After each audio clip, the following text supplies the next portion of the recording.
Hey guys, welcome back to a brand new preseason of Fantasy Tipped.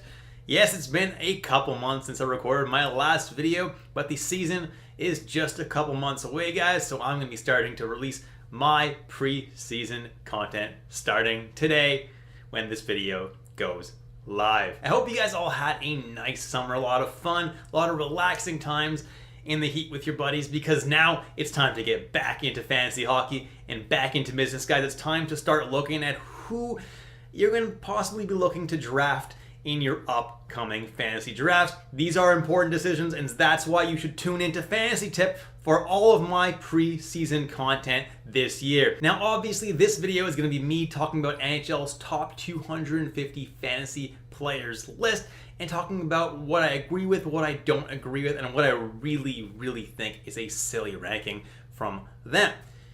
This is the beginning of my preseason content, guys. If you have followed me in the past couple of years, you do know that I usually do a breakdown going team by team over all their players and whether I think their players are fantasy relevant or not. This year, I won't really be doing this. I'm going to be focusing more on more specific videos, top lists, and other videos that will be a little bit more helpful than just, going team by team. I promise you guys you'll like these videos that I have coming up. If you are subscribed to my Patreon, I have already posted my schedule of preseason content, so you guys can check that out over there if you are a Patreon subscriber. However, I know a lot of you guys did really enjoy that series where I did break down team by team, so I will still be doing a few of them.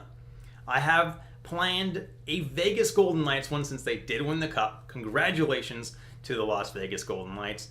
They definitely deserve that Stanley Cup. It was a hard-fought series all the way to the end. Now, I will be covering their team specifically, and then I also will be covering the original 6 teams. That means Boston, Chicago, Detroit, the New York Rangers, the Montreal Canadiens, and the Toronto Maple Leafs.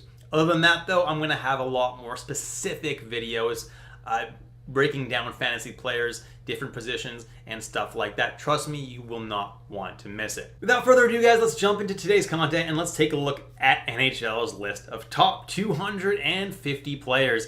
And obviously, they have McDavid at number 1. I don't think anybody can argue having him at that position. If you're making that argument, you're not very good at fantasy hockey to begin with. McDavid should go first overall. There is absolutely no debate to be had. If you're lucky enough to pick first overall, you're picking Connor McDavid.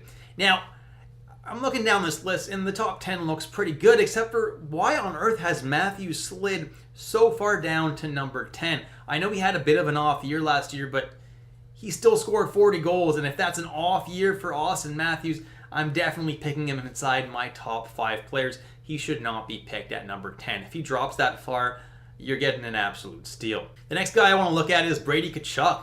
I see him there at number 13. If you're in a league that has hits, it's a good ranking there at number 13. If your league does not have hits, guys, I'm not touching Brady Tkachuk, not even close to this range, because that really decreases his total value. I would not touch him this high up. Honestly, just let somebody else draft him, because he's probably still going to be drafted pretty early. Don't do it this early if you don't have hits in your league. Sliding down to number 18, and I see Igor Shesterkin. And I think it's a little silly that he's ranked the top fantasy goalie in this list. He wasn't bad last year. He just wasn't otherworldly, and there are a handful of better options this year in terms of fantasy goalies.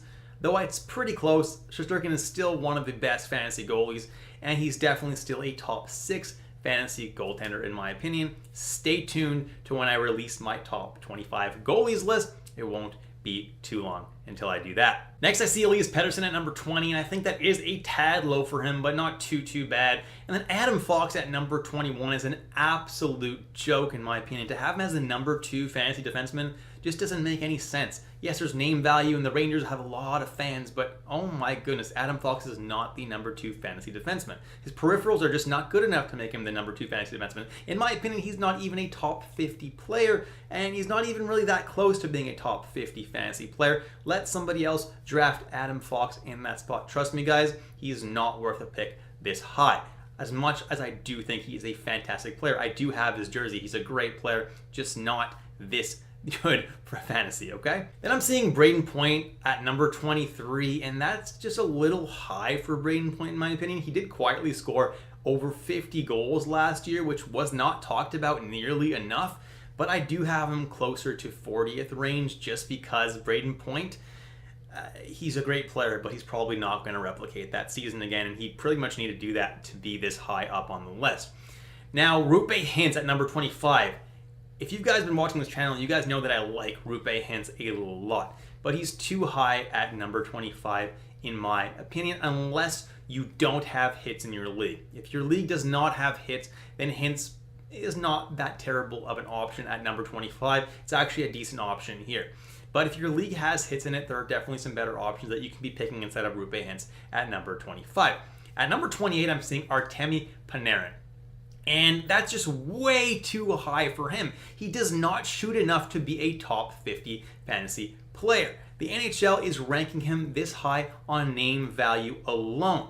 I would avoid him if he's going anywhere near this range in drafts. In my opinion, he's not a top 50 fantasy player this year.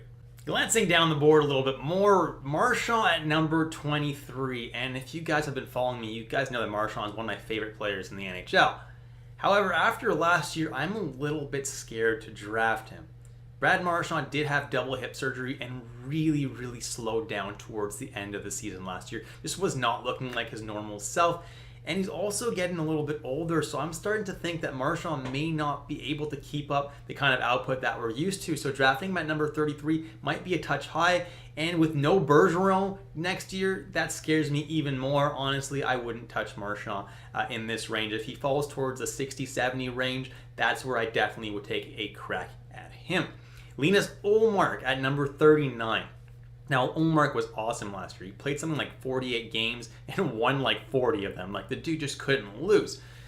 The problem is Boston is a lot worse this year. They don't have Bergeron or Krejci anymore. That's their top two centers. Their top two centers right now are Zacha and Coyle. That doesn't exactly inspire confidence in my mind for that team. I don't think he's going to win as many games this year without Patrice Bergeron. It's just the reality of the situation. Boston is just not as good of a team, unfortunately. So Ullmark, while he's still probably going to get half the starts or maybe a little bit more, he's not going to do as well, and that's why he's not a top 50 player this year, in my opinion. Looking down at Charlie McAvoy, I know I have been picking on the Rangers and the Bruins a lot, but just NHL seems to really have buffed a lot of these players up a lot. Now, why is McAvoy in the top 50 players? It doesn't make any sense. I don't know what NHL was smoking when they made this list, but McAvoy is not a top 50 fantasy player as much as he is a fantastic defenseman. He'll be ranked quite a bit lower than that. In my rankings, you'll see. Sliding down a little bit more down the list, and at number 51, we're seeing Josh Morrissey. And now Morrissey was great last year, but those numbers kind of came out of nowhere. He's 28 and more than doubled his point output from his last most productive season, which was actually the season before. Plus, Winnipeg will likely be worse this year up front, so less points might be produced overall. I'm still expecting a pretty good season from him, though, because honestly, he took a real step last year and honestly showed what he can do. I just probably wouldn't rank him quite this high.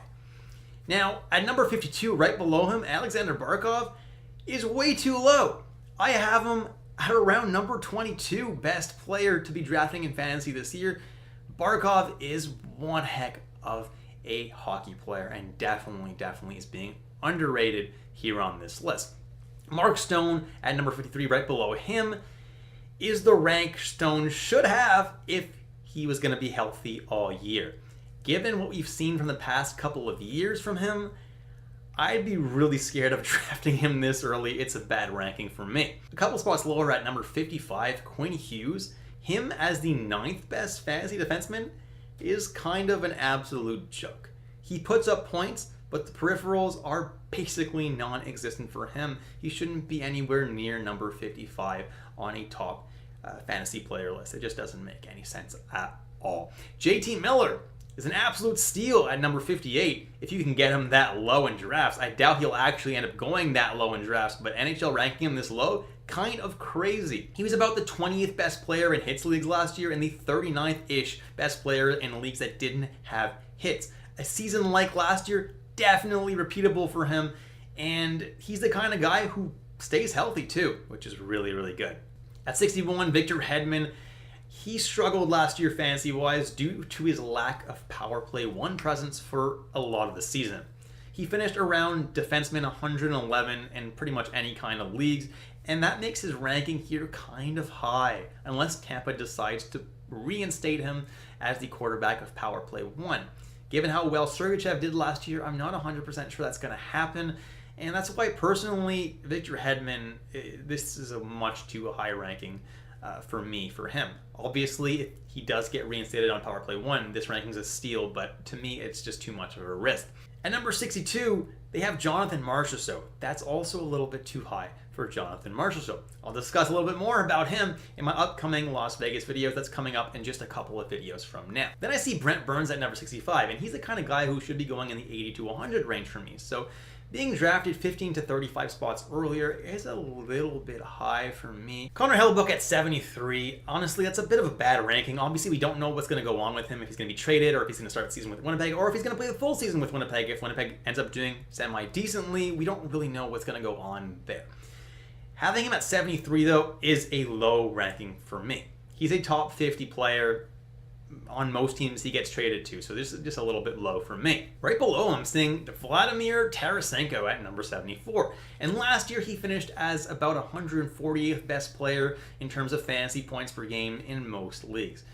And now he's been mostly healthy these last couple seasons, which is absolutely great to see, so that doesn't really concern me too much anymore, but his shot volume last year kind of does concern me. 169 shots, not enough. If he can get that to near 300 like he's done earlier in his career, he can be a top 35 player, right, if he stays healthy. To hit this current ranking that he's ranked at, he'd have to hit about 215 shots or so and score goals at his normal rate, which is definitely feasible. He hit 230 shots just 2 seasons ago, so he definitely can do it.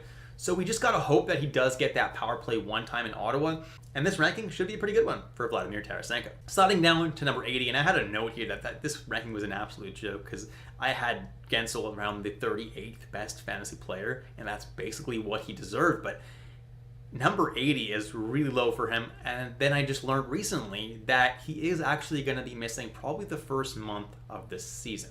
So that definitely does lower his value, so this ranking does make a little bit more sense now, although NHL is probably going to lower him more, so that doesn't make a whole lot of sense. But at 80, missing the first month makes a lot more sense. At 87, Philip Gustafsson. I love Philip Gustafsson. What an amazing season he had last year. Unfortunately for him, though, Marc-Andre Fleury is still there and could still see about half the starts potentially. Otherwise, Gustafsson probably would be higher on this list. Mikhail Sergachev, if he stays top power play, which he should, that ranking is pretty good. If he doesn't, he's a bust at that ranking, but I think he'll get that top power play. I'm not sure if I'm personally willing to take that chance, but he should stick top power play and should be pretty good at that ranking. UC Saros at number 91. That is a joke to me. I'll give you guys a hint. He's a top 3 goalie for me going into next year. Definitely stay tuned for my goalie video, but having him as low as 91, that's absolutely crazy for me. The amount of shots that this guy sees against him every single year is a lot, which is really good for most fantasy formats. Number 98, Matt Zuccarello. If you've been following my channel for a few years, you know that I love Zuccarello, one of my favorite players in the league, and this ranking is a pretty fair one for him. At number 101, I see Devin Levi. He's ranked pretty high in my opinion. I do believe he's a really good goalie and should get a nice shot this year. I would be nervous drafting him this high though. Buffalo still has Ukko-Pekka Luukkonen, or 6K as I like to call him, and Eric Comrie, so who knows how the starts are going to be split this season. I would imagine that they're going to give their young guy a whole lot of starts and they're going to try to, get him going. However, there is still that split, which makes me a little bit nervous. And I don't think it's a terrible pick here, if I'm being perfectly honest. But I'd be a little wary grabbing him here because there are still some pretty good goalies available that are a little bit safer. Nikolai Ehlers at 107, just too low. He could be a top 50 player at his potential. So obviously his season last year was a little bit disappointing, but I do think he can find his form and be a top 50 player again. At 107 could be an absolute steal if you can actually draft him in that range. Dropping down to 116, Chris Letang. If Pittsburgh gets Carlson, I would avoid him completely next year. If not, At 116, he's an insane value in hits leagues, and average value if your league does not have hits at this ranking. So pretty good value for Chris Letang no matter what. Right below him, Travis Konechny. He had an awesome year last year. It was really nice to see. He could potentially be a very, very good value this low in the draft. I love his opportunities. Pretty much guaranteed first line time, first power play time the entire year. Like that for Travis Konechny. Ilya Samsonov at 118. That ranking makes perfect sense to me. However, I personally won't be drafting Samsonov because I am a little bit worried, just a little bit worried about Joseph Woll stealing his starting job. I think Woll is actually a very good, competent goalie, and he could push for more starts in Toronto, which is why I personally I'm a little bit scared of drafting Samsonov this year. Ryan O'Reilly at 131. He's with Nashville now, and it's a really great opportunity for him, right? He's probably going to be top line with Philip Forsberg, and while that sounds really great, and he could potentially have a really amazing year, his regular season stats over the past couple of years have really gone down. So if that trend continues, he could be a huge bust at this ranking. Plus, he's a natural center, which is not really a super valuable position. Personally, I'm avoiding Ryan O'Reilly, even though he could have himself a pretty nice year. He just is aging, unfortunately, and those regular season stats over the last couple of years, they don't lie, right? They obviously have been going down.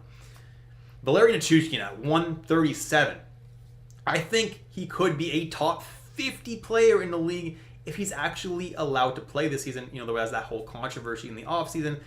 I think this could be one of the steals of the draft if he does go this late in the draft. Colorado, the talent up front, there's Renton, there's McKinnon. Landeskog's out the entire year. It's already been confirmed. So Nichushkin is kind of that number 3 weapon over there right now. And they got Drouin. Like, there's not too much talent up front. So Nichushkin's going to get plenty of top power play time over there and should have himself a really, really nice year in Colorado. Now, Morgan Rielly at number 138, I'm avoiding him altogether. With Klingberg in the fold in Toronto now, Morgan Rielly may not even get power play one time this year, which dramatically reduces his value. And it's not like he ranked that high last year anyway in terms of fantasy points per game. Now, at 143, Peter Kochetkov doesn't make a whole lot of sense, right? Unfortunately for him, Carolina signed Anderson and Ranta again, so he's still number 3 in the depth chart, right? So drafting him this high above some really competent goalies just doesn't make any sense. Honestly, drafting him at all doesn't make a whole lot of sense unless you do have an NA spot in your roster, and even then, just pick him up after the draft, throw him on the NA spot. Like, to me, it doesn't make a whole lot of sense to draft this guy just because there are 2 guys ahead of him on the depth chart. This is kind of a laughable ranking for him here. At 149, Logan Cooley. I would not draft Cooley this high. Rookies are super risky in fantasy hockey. He also isn't known particularly for shooting a lot either, so that could limit his value even if he does play with good players like Machelli and Zucker, which, you know, sounds like he could have a pretty good year playing on a line like that. I would probably avoid him. He's going pretty early in drafts, guys, and there are some much safer guys that you can be picking here instead of picking some risky picks like Machelli here. Usually rookies are not a good idea, especially if you're picking them early in the draft. If you're taking them near the end of the draft, that's where rookies can have some good value. Here, it's still pretty early. Robert Thomas at 154 is a good ranking for him if you're not in a league that has hits. If you are in a league that has hits, he probably should go closer to the 180 mark. Darnell Nurse is the peripherals king. Honestly, good value at this ranking. He'll probably end up going earlier though in your drafts, but if he does somehow drop to 159, great value for Darnell Nurse with all of those peripherals. Now, 164, Jakub Vrana on the St. Louis Blues. It was really nice to see Vrana find new life in St. Louis last year. 14 points in 20 years is what he managed to do in St. Louis. I think this ranking is pretty appropriate, but he could easily eclipse this ranking if he has a nice year, which he could. Don't mind that draft there. Tristan Jarry at 172. I think it's his crease in Pittsburgh, right? The other 2 goalies are DeSmith and Nedeljkovic, so Jarry's going to get the majority of the games unless he absolutely plays like garbage, but this could be a huge steal of a ranking for him if he does play a season similar to the season he played 2 years ago, where he was one of the top goalies in the league. Jarry, I still believe, is a very good, competent goalie and could be a really good steal at this ranking. Then at 176, I'm seeing Wyatt Johnson, which is a bit high for him. Obviously, it was his rookie season last year, but he did finish only as the 316th best player in hitting leagues, or 232nd in non-hitting leagues. Either way, It's not that good. It was a nice rookie year for him, right? And he'll probably even improve on that this year. But honestly, this is a higher ranking, and he is a natural center. So there's no reason really to go reaching for this guy in drafts. If he drops really late, it might be worth throwing a pick at him, since he might end up being the number 2 center in Dallas this year. But if he's going this early, I'd skip him and pick someone who's a lot safer. Look, right below him, Rickard Rakell, much safer pick. 178, Max Pacioretty. He played a grand total of 5 games last year because he's been really, really injury prone. I would not take the risk on him here this high. If he drops past the 200 mark, if you're feeling really risky, it might be worth throwing a dart and drafting Pacioretty, because obviously if he somehow does stay healthy, Pacioretty could be a top 30 fantasy player easily, right? It's just a matter of him actually staying healthy. He has not been healthy in a couple of years now, guys, so it's definitely a big risk. But if you are a risk taker, that's something you definitely can do, is draft Pacioretty with one of your later picks in the draft if he does drop that far. Hronek at 183 doesn't make a whole lot of sense. I wouldn't touch Hronek as long as Quinn Hughes is healthy. In Vancouver, number 2 on the depth chart doesn't mean much for him, and he's not going to do a whole lot fantasy-wise. Number 194, Logan Couture. That's a great ranking for him. He finished around the 100, 110 rank in most leagues, and it's a steal if he drops that far. And that's why I'm telling you guys, natural centers are really good to get later in the draft, because they're going to drop down the chart just because everyone's already drafted their natural centers and they can't fit any more centers on their roster. So getting a guy like Logan Couture this late in the draft, really, really good idea. Instead of, reaching for natural centers earlier in the draft, you can draft some harder positions to fill, like your left wingers and right wingers. At 199, Kevin Hayes. I'm not crazy about his opportunity in St. Louis. He probably is going to be the number 3 center unless Shen shifts to the wing. We'll have to wait and see for training camp lines, but as of right now, I'm not overly excited about Kevin Hayes in St. Louis. Mackenzie Weegar at 201 could be a huge steal if he drops this far. Obviously, last year he had an off year. They got a new coach this year with Ryan Huska, and he should be able to get the best out of Mackenzie Weegar. So definitely could be a really good value for him at 201. He's someone that I'm probably going to go and grab in at least a league or 2 myself if he does drop this far in drafts. John Klingberg at 211 is risky, but if he gets top power play, he should produce. Plus, at this point, he's going pretty late, so I'm not completely opposed to drafting him here. Obviously, could end up being a bust, though. At number 213, Sean Durzi. He's got a power play one-shot probably in Arizona. Can have a really nice opportunity. I kind of like him at this ranking. At 217, Matthew Nyes. He's probably going to get a top line opportunity with Matthews. Looked pretty good there in the playoffs. If he does, could be pretty good value at this range. At this point, it might be worth drafting rookies. So it's a dart throw at this point anyway, right? Could end up providing some decent value. Then a couple spots lower at Zach Werenski. Obviously, he missed the whole season last year, but at this range, at 219, he could be the steal of the draft, getting him this low. Yes, he missed the whole season last year, but he's a very, very good defenseman and will be getting top power play time on a Columbus Blue Jackets team that is getting better. At number 222, I see Brian Rust, and he had an awful season last year, right, by his standards. And he's still finished well ahead of this ranking, around the 160, 170 best player range, depending on your league format. He could very well be a huge steal at 222 in your draft. He's someone that I do like if he does fall this far. At 225, Tyson Forster, another great dart throw. Pick him up at this range. He's a rookie. Did pretty good in the few games he did play last year. Could be getting a really nice top-line opportunity in Philly and could really show what he's made of. Don't mind a dart throw here this late in the draft. Caitlin Addison at 232 is another guy who was a rookie last year. The issue with him is his lack of peripherals, right? He should still get the PP one time in Minnesota, so the points should come, and hopefully more frequently than last year. It's just lack of peripherals make him a really risky option unless his point totals really do uptick quite a bit. Lucas Reichel at 235. This dude's got a really good opportunity ahead of him in Chicago. He potentially will be on a line with Hall and Bedard. If that's what his line ends up being, it could be a great dart throw this late in the draft. At number 237, I see Nick Backstrom. The name value is definitely there, but at this point, I don't really see him being a fantasy viable player anymore.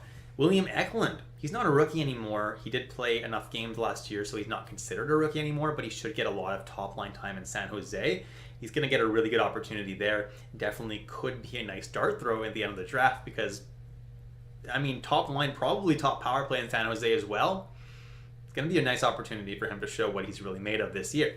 248, Jamie Drysdale. He has a lot to prove this year. I would avoid him altogether since they do still have Cam Fowler, but if Jamie Drysdale comes out in camp and looks really amazing, they'll probably throw him back on that top power play and see if maybe he can finally make a name for himself. He was drafted pretty high, pretty highly touted prospect, so hopefully this year he can really get it together. But for now, I'm avoiding him. And at number 250, I really like that they squeaked Jonathan Drouin into this list. He could end up top line with McKinnon and maybe even Rantanen, which would be just an insane opportunity for him. And obviously the lack of depth up front for Colorado could even end up putting him on the top power play, which would be crazy. I don't think they will. It's probably going to be Nichushkin, Lehkonen, Rantanen, and McKinnon as the 4 forwards on the power play, so probably won't get top power play time. But if there's an injury, he's going to get up there, guys. And if he even gets that top line 5-on-5 with McKinnon, that's just an incredible opportunity for him. And I think that he could have a really nice bounce back year. And that's it, guys. Thank you so much for watching all the way through. I really do appreciate you guys tuning in for my very first video of the year. Really excited to put out some more fantasy content. So stay tuned, guys, for plenty of fantasy content. I'm basically releasing a video every couple of days until the season starts, guys. So we're going to be putting out plenty of fantasy content, and you guys will absolutely love it. Trust me, there's a lot coming your way. Stay tuned. Hit that subscribe button if you haven't already. And I'll catch you in the next episode of Fantasy Tips.